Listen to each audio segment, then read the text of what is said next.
s'unir pour ne plus subir. Allez voter pour vous faire respecter.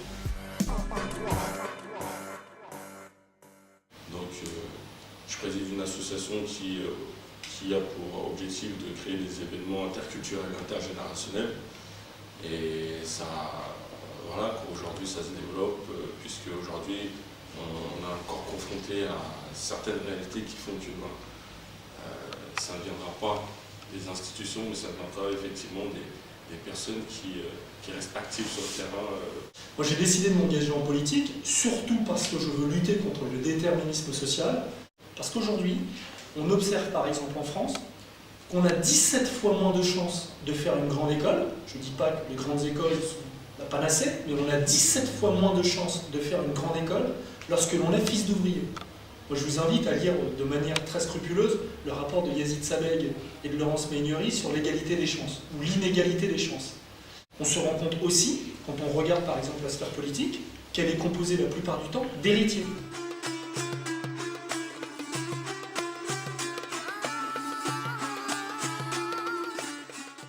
Oui.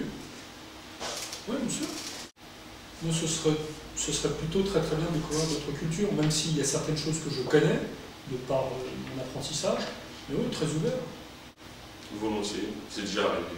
Ça fait du bien de découvrir d'autres histoires, d'autres cultes. En général, ça permet de s'enrichir. C'est que les politiques sont en train en plus de commettre une erreur. L'erreur est la suivante. Ils se disent, voilà, on voit bien qu'on doit colorer les listes, et on colore les listes parce que ça va rassurer les électeurs sur l'aptitude que l'on aurait à avoir bien compris que le monde il est pluriel, et que la société française elle est plurielle. Sans tenir compte d'une chose essentielle, c'est que les gens ils doivent être là en fonction de leur talent. Tu peux faire partie d'une minorité visible, et moi je suis noir, je ne suis pas compétent parce que je suis noir, je suis compétent parce que j'apprends à être compétent tous les jours. Contrairement aux partis traditionnels, on n'a aucune notion de faire du coloriage, où il n'y a pas eu de casting chez nous en fait. Donc ça s'est fait naturellement, émergence, et sur le point de faire appliquer cette démocratie, qui le veuille ou non, voilà, on représente l'île de France, et on n'est pas là pour faire de la décoration, je dirais. La barbe, oui, bon, tes doigts, c'était ironique, hein, c'était, oui, il va falloir la raser, mais les personnes qui demandaient à ce qu'elle soit rasée n'ont pas continué avec l'émergence. Oui, bien sûr, on m'a demandé d'être en costard-cravate, oui, bien sûr, on m'a demandé d'être propre sur moi-même. Pour moi, une barbe, c'est pas être sale. Voilà ce qui a été répondu. Maintenant, si une barbe vous dérange, si des dreadlocks vous dérangent, si une couleur de peau vous dérange, ben, vous êtes totalement libre, allez voir ailleurs.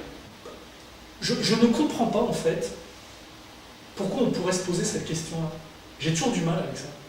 Je ne comprends pas pourquoi on se pose la question de savoir s'il faut avoir une cravate pour aller sur un débat, sur un plateau de télé ou pas. Moi je ne me pose pas la question, j'ai pas envie de porter de cravate, je n'en porte pas, et puis au moment où j'ai envie d'en porter une, j'en porte une. Et c'est pas le concours à la codification. J'incite au vote, 5 minutes c'est quoi? Et plus particulièrement, je cause aux galériens qui... En termes de santé, on trouve aujourd'hui anormal que les médecins, par exemple, refusent les patients parce qu'ils ont la CMU. Et il y a besoin de fermeté à ce niveau-là, par exemple. Ce que l'on propose, c'est de pouvoir maintenir, accélérer l'implantation de maisons de santé de proximité de première urgence et de manière très égale, très égalitaire, sur le territoire. Et lorsque je suis arrivé au mouvement démocrate, comme vous n'êtes pas un professionnel de la politique, on a tendance, voilà, à vouloir vous donner des petits conseils, des éléments de langage, comme on dit, des postures, des attitudes. Mais finalement, entre les personnes qui ont voulu me donner ces conseils et le nombre de personnes qui m'a dit bah, finalement il est préférable que tu restes comme tu es, bah, ce nombre-là était plus important que ceux qui voulaient me donner les conseils. Pas de coach, l'émergence regroupe une majorité de citoyens libres.